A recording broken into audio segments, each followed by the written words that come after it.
ဆင်းမှာ inventory control ကြောင်းလေးရှင်းပြချင်ပါတယ် inventory control ကကြတော့ဘယ်လိုသူတွေသုံးလို့အဆင်ပြေလဲဆိုရင် store account တို့ warehouse ထဲမှာပေါ့နော် warehouse ထဲမှာလုပ်ရတယ်ပစ္စည်းအဓိကတော့ကုန်ပစ္စည်းစာရင်းအဝယ်အထွက်တွေပေါ့နော်ကုန်ပစ္စည်းဘယ်လောက်ဝင်လာတယ်ဘယ်လောက်ရောင်းထွက်သွားတယ်ပြီးရင်လက်ကျန်ဘယ်လောက်ကျန်လဲရှုံးလားညံ့လားဒီလိုပုံစံတွက်တဲ့နေရာမှာသုံးတာပေါ့နော်အဲ့တော့ accounting သမားတွေတော်တော်များသုံးလို့ရတယ် store account တို့နော် warehouse account တို့သုံးလို့ရပါတယ်ဟုတ်ပြီဘယ်လိုပုံစံနဲ့တွက်ပြမလဲဆိုရင်ဒီမှာကုန်ပစ္စည်းလေးတွေပေးထားတယ် sorry ဒီမှာနော်ဒီလိုနဲ့တိုးလိုက်မယ်ကုန်ပစ္စည်းရဲ့ product name နာမည်တွေပေးထားတယ်သူတို့ရဲ့သက်ဆိုင်ရာ item တွေ item number တွေပေးထားတယ်ဈေးနှုန်းတွေပေးထားတယ်ပေါ့နော်ခဏလေးဒါလေးတွေကခဏဖြတ်လိုက်မယ် okay ဒါဆိုရင်ဒီဇာတ်အရဆိုလို့ရှိရင်တော့ item number ပေးထားတယ် item number 0001မှာ t-shirt တဲ့နော်ကျွန်တော်တို့ဒီဟာလေးကကြတော့သူအင်ဂျီတွေပေါ့နော်အင်ဂျီတွေကိုလက်တိုးလက်ရှည်ရောင်းတဲ့နော်ထုတ်တဲ့စက်ရုံပုံစံမျိုးပေါ့အဲ့ဒါအောင်မှသူကဒီ t-shirt ဆို small ပေါ့ small ဆိုရင် unit price က2000လို့သတ်မှတ်ထားတယ် stock နော်ဒီသူ့ရဲ့အရေးအတွက်ကအထည်50ပေါ့အင်ဂျီဆိုတော့အထည်50သူစပြီးတော့ထုတ်လိုက်တယ် medium ဆိုလို့ရှိရင်ဈေးနှုန်းက2000ခွဲရှိတယ်ကုန်ပစ္စည်းကိုနော်သူ့ရဲ့အထည်အတွက်ကို80ထပ်စပြီးထုတ်လိုက်တယ်ပေါ့ဒါဆိုတွက်ရမှာဒီဘက်ကအရာအားလုံးတွက်ပေးရနော်ဒါဆို total ကစတွက်ပါမယ်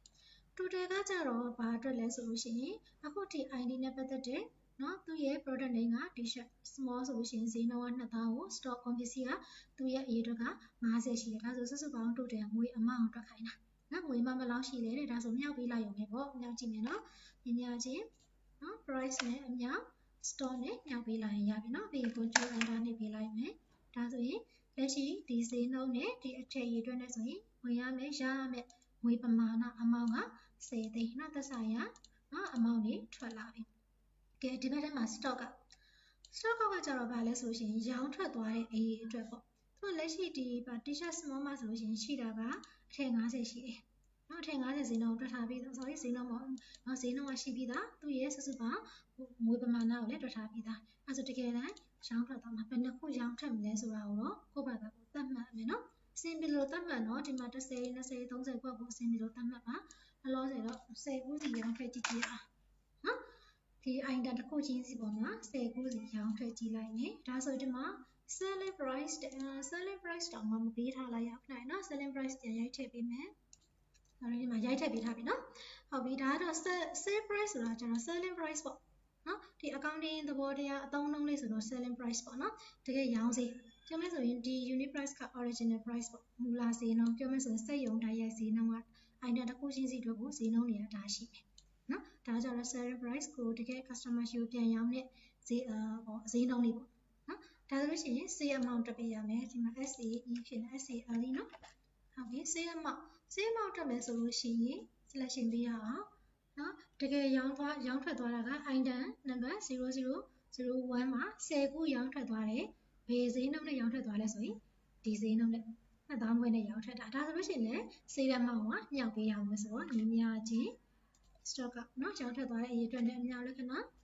selling price နဲ့မြောက်ပေးလိုက်ပါမယ် control enter နေလိုက်မယ်ဒါဆိုလို့ရှိရင်ဒီမှာ10ခုရောင်းရဖြစ်တဲ့အတွက်တစ်ခုချင်းစီရဲ့အသီးသီးနော် amount တွေထွက်လာပြီဟုတ်ပြီနော်ဒါလေးကိုကွဲမယ်နော်ဒါကမူလရှိတဲ့သူရဲ့ opening stock ပေါ့ပြောမယ်ဆို opening stock ဒါကြတော့ stock ကနော်ရောင်းထွက်သွားတဲ့ပစ္စည်း amount ပေါ့နော်ရောင်းထွက်သွားတဲ့ပမာဏပေါ့နော်ဒါကြတော့ opening stock နော် opening stock ရဲ့ total amount လေးဒါကြတော့ရောင်းထွက်သွားတဲ့ပစ္စည်းရဲ့ total amount တွေဒါတွေပေါ့နော် total amount တွေတွက်ပေးထားတယ်ကဲပြီးဒီဘက်ထဲမှာ profit price တဲ့နော်ဒီ profit ကကြတော့အမြတ်ကိုပြောတာပေါ့အရှုံးမြတ်တွက်စေချင်တာနော်ဒီအရှုံးမြတ်တွက်မယ်ဆိုလို့ရှိရင် price ဈေးနှုန်းကိုတွက်စေချင်တာဘယ်လိုဈေးနှုန်းကိုတွက်စေချင်လဲဆိုလို့ရှိရင်သူကတစ်ထည်ချင်းစီအင်ဂျီဆိုလဲ t-shirt ဆိုလဲ t-shirt ပေါ့နော်တစ်ထည်ချင်းစီရဲ့ဈေးနှုန်းအမြတ်ကိုတွက်ပေးစေချင်တာနော်ဘယ်လိုလဲဆိုလို့ရှိရင် price ဆိုတာကကြတော့ဈေးနှုန်းကိုပြောတာနော်ဒါလေးရဈေးနှုန်းလေးနော်ဒါဈေးနှုန်းလေးဒါကကြတော့ရောင်းထွက်သွားတယ်နော် sorry ဒါ opening stock ဒါကကြတော့ရောင်းထွက်သွားတဲ့အရေးအတွက်နော်ဒါဆိုဒီမှာ profit price ကိုတွက်မယ်ဆိုလို့ရှိရင်ကုန်ပစ္စည်းတစ်ခုချင်းစီရဲ့အမြတ်ငွေကိုတွက်ပေးစေချင်တာဒါဆိုလွယ်တယ်ညီမချင်းဒီဘက်ကselling price ပေါ့နော်ရောင်းဈေးတွေကအနုလက္ခဏာတကယ် original price ပေါ်မှာပေါ့ unit price ကနော် unit price ကိုနှုတ်ပေးလိုက်မယ် control enter ဒါဆိုလို့ရှိရင်နော်9000ကုန်ပစ္စည်းဒီ9000ဆိုတဲ့နေရာမှာနော်ဒီ10ခုရဲ့အမြတ်ဝင်မဟုတ်သေးဘူးနော်သူက profit ကိုမှ price လို့ပြောထားဖြစ်တယ်နော်တစ်ခုချင်းစီဒီ t-shirt 0001မှာဆိုရင်သူကတကယ်ငွေရင်းဈေးနှုန်းက2000ရှိတယ်နော်ရောင်းဈေးက 2000ခွဲရှိရဖြစ်တဲ့အတွက်အဲ့ဒီရဲ့ MD တစ်ခုချင်းစီရဲ့ရောင်းစီအမြတ်ငွေတွက်စေချင်တာဒါဆို9000ထွက်လာတယ်နော်ဒါဆိုဒီဘက်ထက်က stock balance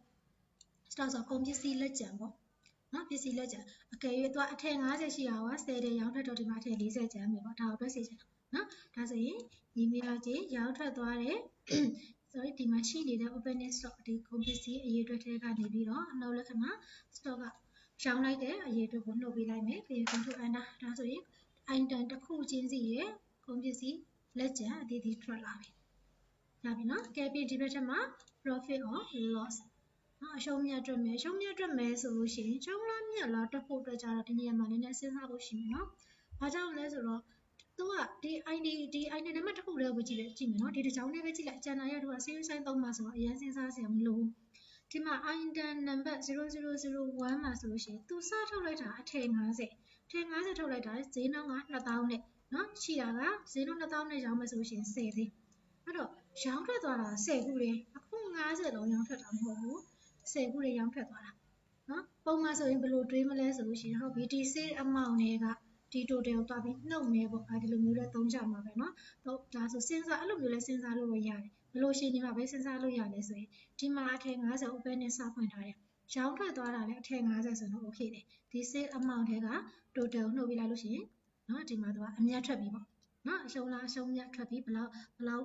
10သိန်းရောင်းရတကယ်မူလားဈေးနှုန်းတွေက10သိန်းထွက်တယ်ဒီ original ဈေးနှုန်းက15သိန်းထွက်တယ်ဆို5သိန်းမြတ်တယ်ဒါသိနေပြီဒါပေမဲ့အဲ့လိုမျိုးသွားပြီးစဉ်းစားလို့မရဘူးရောင်းထွက်သွားတဲ့ကုန်ပစ္စည်းအရေးအတွက်ကကြတော့ဒီမှာအခု50ဆိုဒီမှာ10ခုပဲရောင်းထွက်တယ်ဒီမှာအခု90ဆိုလည်းဒီမှာ10ခုနော်15ခုလည်းဖြစ်ရှင်ဖြစ်နေအဲ့တော့ရောင်းထွက်သွားတဲ့ကုန်ပစ္စည်းတွေအတွက်မတူတာဖြစ်တဲ့အတွက်ဘယ်လိုပဲတွေ့လို့ရမလဲဆိုရင်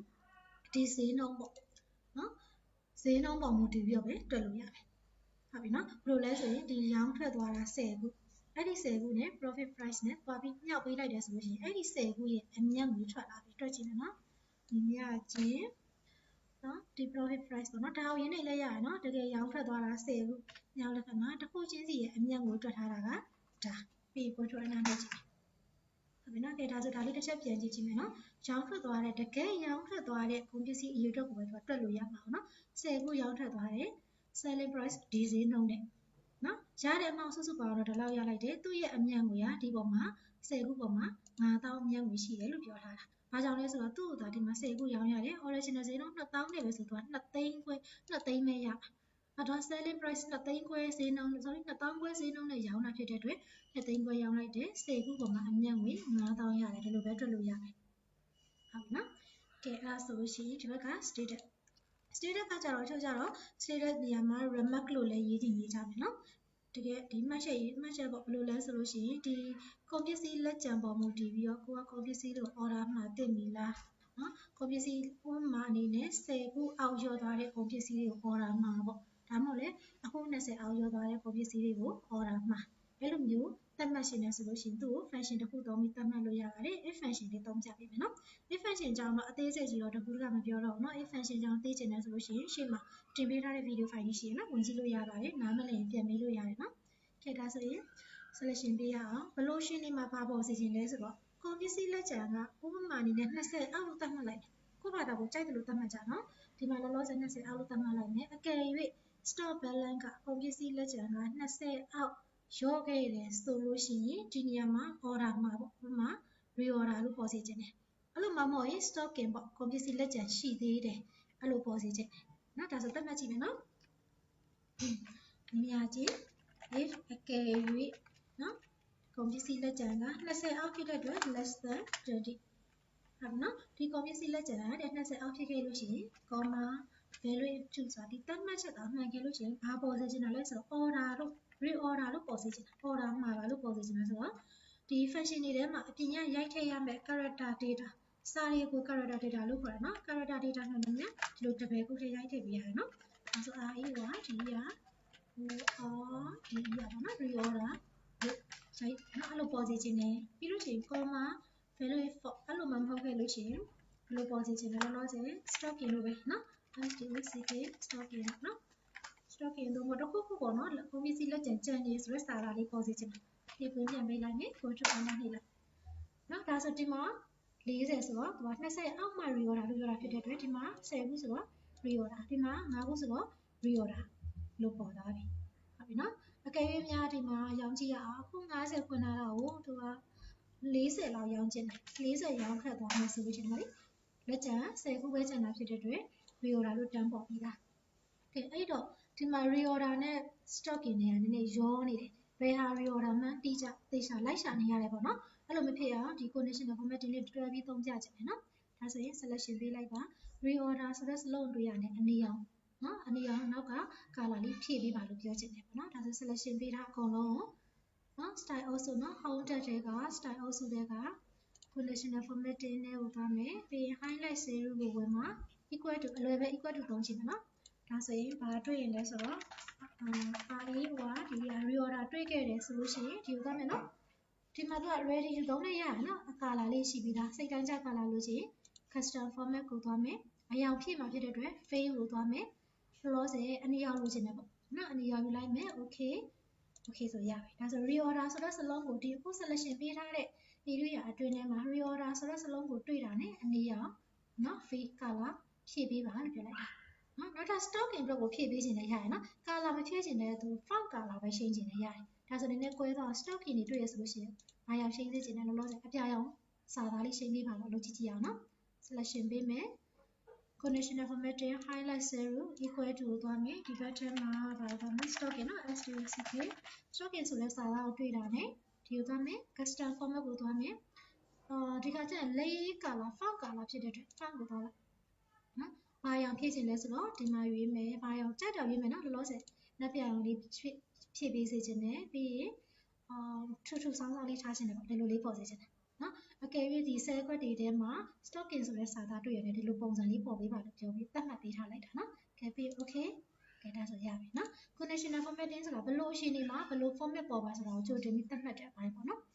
ဟုတ်ပြီဒါဆိုလို့ရှိရင်နော် reorder ဆိုလို့ရှိရင်အနီရောင်ဖြစ်တယ်အကယ်၍ဒီနေရာမှာနည်းနည်းပဲရောင်းကြည့်အောင်30ပဲရောင်းကြည့်မယ်ဒါဆိုရင်နော် stocking ပြန်ဖြစ်သွားပြီတဲ့နော်30ဆိုတော့20အောက်မှာ reorder မှာလို့ပြောတာဖြစ်တဲ့အတွက်လက်ကျန်20ကျန်နဲ့ stocking ဖြစ်သွားတယ်နော်အဲ့ဒါဒီမှာလည်းလို့ပဲနော်ဒါဆို stocking မဟုတ်ဘဲနဲ့သူ့ကို55ခုလောက်ရောင်းကြည့်မယ်ဒါဆိုရင်15ခုပဲလက်ကျန်ကျန်တာဖြစ်တဲ့အတွက် reorder တန်းပေါ့ပြီရပြီနော်ဒါဆိုလို့ရှိရင်ဒီနော်သင်ခန်းစာလေးကဒီ store account နဲ့ပြီးလို့ရှိရင် warehouse မှာနော် account စာရင်းကိုင်တဲ့သူတွေပေါ့နော်တော်များကုန်ပစ္စည်းအဝင်ထွက်ကိုကိုင်ပြီးတော့နော်တကယ်တွေ့ရတဲ့သူတွေလက်ကျန်ဘယ်လောက်ကျန်လဲသိချင်တဲ့လူတွေ order မှားမှာလားမမှားရဘူးလားသိချင်တဲ့လူတွေတစ်ထည်ချင်းစီနော် sorry တစ်ထည်ချင်းစာဖြစ်တယ်ကုန်ပစ္စည်းတစ်ခုချင်းစီရဲ့နော်အရှုံးမြတ်လေးတွေသိချင်တဲ့သူတွေဒါလေးကိုဒီသင်ခန်းစာလေးကိုလိုက်လုပ်ပြီးတော့အဆင်ပြေပါစေနော်